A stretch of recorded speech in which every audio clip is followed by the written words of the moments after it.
Sports Minutes with Raushan. I was telling the boys it's a bit of a mixed feeling for us, given obviously how bad or poor we were in the friendly game. We acknowledge that, and then of course in the days leading up to today's game, I think we rectified a few things, so the boys were feeling a lot more belief and confidence. And yeah, it led to a better performance, but still it's not enough. You need to get the result. We know what we need to do. I mean, only the top team goes to the Asian Cup, so given that every point counts. So I was telling the boys we have to look at, given how it panned out, that it's 2 points drop rather than 1 point gain. So there's the reason why it turned out as a draw. We didn't convert our chances, so it's something we have to improve on. Hariss Harun there alluding to a missed opportunity as Singapore drew 0-0 on match day 1 of their AFC Asian Cup qualifying campaign at the Singapore Sports Hub. This is Sports Minutes and I'm Raushan coming to you from the National Stadium alongside none other than Le Professor Deepanraj Ganesan. Deepan, your thoughts on the Lions showing? Yeah, I would say first and foremost, starting off with what we felt coming into this game, I would have said that a draw would have been a very good result. I mean, this is based off the fact that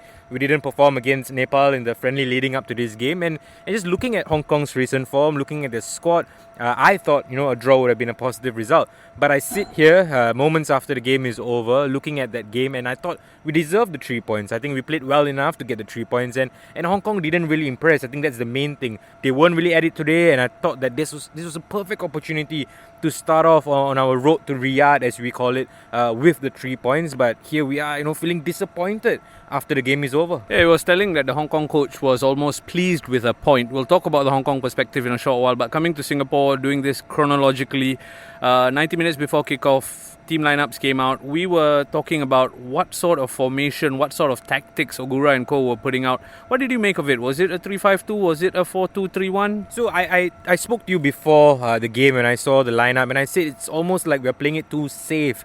And lo and behold, that's what transpired. I think that's the only way I can describe this performance, where it was too safe, too many safe passes, too many sideways moves, even moves off the bench. I mean, we kept it till too late. So just looking at the lineup alone, I just thought that, one or two attacking players that were on the bench could have changed things for us. I think you look at the left back choice in terms of Amirul Adli. Don't get me wrong, I think he played decently.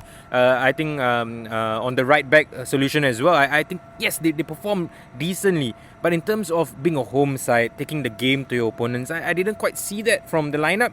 And that's what transpired in the game as well. Too many safe options, and it all came from the lineup itself. Yeah, I've been on Deepan watch all throughout the game. In the 65th minute of the game, he was saying, move the ball forward, guys. In the 77th minute, he was saying, can win this game. And in the 81st minute, he was saying, really got to get the ball into the box. So clearly, a bit of a frustrating evening for you. Before we talk about frustrations, let's talk about what went right for the Lions. I thought Hariss Harun was outstanding in midfield until he got subbed off. What do you think? Who stood out for you? I would say that a couple of players stood out for me. I mean, besides the fact that you mentioned about Hami, I agree. I thought Lionel and Safwan were pretty decent at the back. What really stood out for me today overall, putting my frustrations aside, is that there was a lot of good passing patterns that we saw. Whether it was balls that came out from the back towards into midfield, or just players forming triangles as we moved the ball along. So I thought the progression was good for most parts. What I didn't like so much was the fact that a lot of times when there could be opportunities to play those passes forward, we took the safe option. So whether it was Lionel or Safwan giving the ball back to Izwan, when you could move the ball forward, not too many balls that were played in behind the defense of Hong Kong is what I would say. But the one time that we did it, it almost proved to be a goal, right? I mean, it was a goal that was then, I would say, correctly flagged offside. That's the thing. We could see that when you play the ball in behind Hong Kong, they were terrified.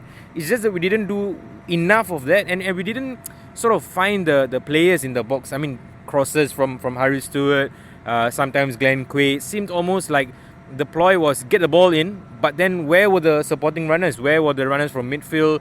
Where was Shawal in terms of picking him out? So I think some positives, but overall it's just not really a very coherent game plan at the moment. And also, when we got this draw, when we got Hong Kong, Bangladesh and India, I think you'll agree with me that the sentiment was positive, that hey, we have a chance here to be in the Asian Cup. And after the first game, I think we may be right that these teams are beatable.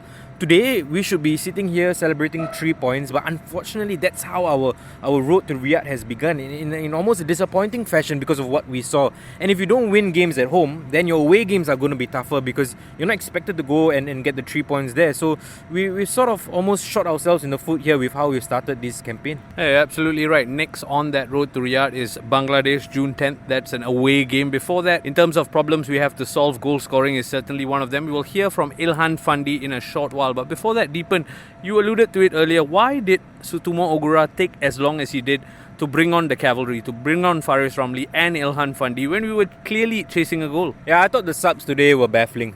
Even taking off Hamish, I know Kyoga came on and did pretty decently, created that chance that resulted in Shawal finding the back of the net. But I thought that Hami was creating a lot of opportunities for us from midfield. You know, he was the one player that was opening up the Hong Kong defences by driving at them or just creating good passing plays. But in terms of the decision that you talk about, the 80th minute sub of bringing on Ilhan and Hariss, it should have been way earlier. And it goes back to the lineup again, Raushan. I think it was too safe. At the end of the day, you're playing at home, and I think you should adjust based on how the game is going. Fair enough. You put the lineup out, maybe you thought that Hong Kong were better than what you gave them credit for, and that's fine. But when the game developed as it did, and how we were on top in the first half, then you should be playing your attacking players earlier. I think you make that impact with the subs, and then maybe the game is ours. And I thought he waited too late for that. I was crying out for it as early as the halftime substitution, and that never transpired. Fine, you go into the 60th minute on the hour mark and you see maybe that's the best time to make the sub, but still no, because I think a good manager looks at the game and realizes, hey, you know what, an impact sub could change the game here. And I think Ogura didn't do that today. I can't give you a reason why because I'm not him, but it was disappointing to say the least. Yeah, certainly game management comes into question when I asked him post-match in terms of why he waited so long for the substitution. In typical Ogura fashion, he said sometimes it works, sometimes it doesn't. It was a case today where it hasn't worked, and I tell you what hasn't worked. Singapore haven't scored a goal in the last 4 of their last 5 games, which is very, very worrying. And I posed that question to Ilhan Fandi. We'll hear from him shortly, but first, Deepan, you want to add something? Yeah, so sometimes, a lot of teams around the world, they take after their coach and how he sort of sets the team up in terms of the instructions he delivers, and whether this is Gavin or whether this is Sutomo Ogura. I feel sometimes our players are too safe, and it transpired with the decisions they were making on the field. And it also comes from the coach itself. I mean, if you are waiting until the 80th minute to bring on 2 of your most attacking players, then that's also going to sort of have an effect on your players, because they will be thinking, hey, does coach want us to go for the win, or are we supposed to try and hold up for this draw? So it has an effect. And I think that a lot of these players who are on the bench, Farhan Zulkifli, your Ilhan Fandi, your Hariss Harun, we have seen, and they are game changers. Yes, of course, at the international level, it's a bit different, but we are crying out for some excitement here. And I think sometimes it's on the coach to bring on these players and say, you know what, Farhan and Hariss, get at them and bring us a goal. I didn't quite see that. And you could see from the way some of these players come on also, are they really being sort of like given the instructions to go out and attack? I don't see it. I don't see it in the body language, and that's where we need to change. Give us some excitement. Give us the exciting wingers to get into the box, put the cross in, and take on the man. Get the shackles off. That's the term that comes to mind. I long call you professor. I always thought you were a sports professor, cutting your teeth as a Paul professor now, but you showed a bit of psych professor as well there. So well done, Deepan. Before we continue the conversation with Deepan, I caught up with Ilhan Fandi post-match to find out if the goal-scoring woes are all down to strikers. Here's what he had to say.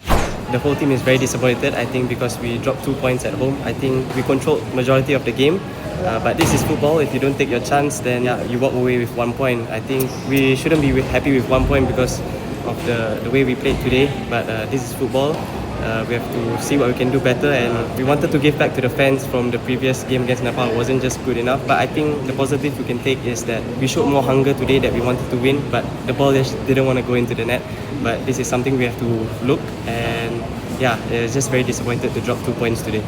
You talk about showing hunger. I think the fans will agree the boys showed a lot of hunger today, but for you, you went into the match saying you're enjoying your football after a long time, yet you had to settle for 2 off the bench appearances. Is that frustrating for you? For me, I respect whatever the coach wants to do. If he wants me to start, he wants me to come off the bench. But for me, as a player, I'm a professional. I come off the bench, I have to do my job, and I feel that today when I came on, I felt good out there. Maybe just a little bit more time for me, I think I would have done something. But this is football. I respect the coach's decision, and for me, as long as I'm playing football, I'm very happy. I think all the fans will agree they want to see you play with a smile on your face. But that's 4 goalless games for Singapore in the last 5 outings. As a striker, do you feel pressure to deliver for your nation? Not at all, because for me, I'm a different type of striker. I can score, I can create, but for me, I just want to be part of the game, be involved in the game, and for me, it doesn't pressure me at all, because as long as I'm doing well with my club and I try and bring my form to national team and try and help the team, I think that's most important. So for me, as much as I want to help Singapore, I also have to think about the team as well. If let's say if Shawal scores, or even Safwan, or even right back or left back, for me, if Singapore wins, it's a win for me, because I think when it comes to international football, is putting my ego aside, and we want to go to the Asian Cup. If I don't score any of these games in the group stage and we go Asian Cup, I think we all be happy. I think I'll be very happy too. One man who might not be particularly happy is your brother Ihsan Fandi. Do you think he is watching on and he feels like he wants to come back stronger for the team? Of course, I think it's a big miss for us. I think now our most informed striker is Shawal. We just need more options, and we miss Ihsan greatly, because what he can do for us in international games. But this is football. He's picked up an injury, but I think we have to do with what we have. Obviously, we miss him, also Irfan, but this is football, and hopefully in the next window we have all of us, the strongest team, and but I think the boys did quite well. So just a bit sad to drop 2 points today. So Deepan, we heard from Ilhan there giving us his post-match thoughts, also alluding to the fact that perhaps his brother Ihsan Fandi could recover in time from injury, as well as recover and recapture his form in time for June ahead of the Bangladesh assignment. How hopeful are you that the Lions will indeed find their bite, find their roar before June? Yeah, I'm going to be very honest. I'm not super hopeful on that, because at the moment the likes of Ihsan injured. Ilhan, I think he needs more games for me to really feel confident that he's going to be the answer. But I think in terms of Shawal, he's shown it in the Singapore Premier League, the Asian Champions League, that he can do it. So it's not a case of personnel, it's the case of approach. How are we getting the sort of the chances created for these forwards to finish the chances? And I think I alluded to it earlier, in terms of you can get your crosses in, you can get your wing play, but how many of these players are getting into the box to be the second man, third man? Because with the Lion City Sailors, when Shawal scores his goals, it's not a case of just him. He works with players. He works with players off him. Of course, you've got talented players like Maxim, Leonard T and Bart Ramsla around you, but sometimes it's also about making up the numbers in that box, and we don't see enough of that. And one player that comes to mind when I talk about that second man running into the box is Song Yong. I know that he's been sort of out of the team because of personal reasons, and it is personal reason. I think a lot of people speculate that he's something like a bust up or not. I can assure you it's not. We need him back. I think it's clear to see. At the end of the day, we need our naturalized players. I'm quite concerned to see Kyoga and Nakamura coming off the bench. If you are naturalizing a player like that, he should be one of the first names on the team sheet. Yes, of course, Hami did well, Hariss did well, Shah did well, but you are naturalizing a Japanese player, he should be a first team player. So I want to see Song, I want to see Kyoga back in the starting lineup, and hopefully those changes bring the goals that we need. Speaking of naturalized players, in a short while I'm going to ask you about Perry Young, but penultimate question before I get into that.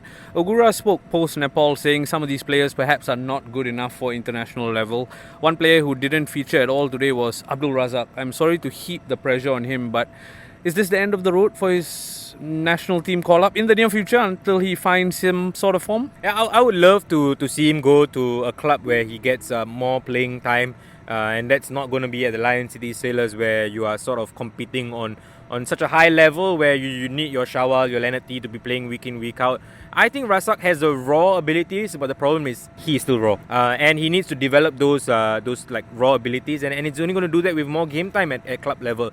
To me, I think Abdul Razak being a starter for the national team shows you where we are at in terms of the players that we are selecting. We are really scratching the end of the barrel now in terms of the talent. So I hope to see him go to a club and get more game time, but at the moment, not national team level. And as promised, final question. I know you've been busy with Meet the People sessions, but you're a man of the people and they want to know your opinion on Perry Young. How excited are you, and is it at all a possibility that he dons red in time for June? I would say yes. I am positive that there will be something done for June.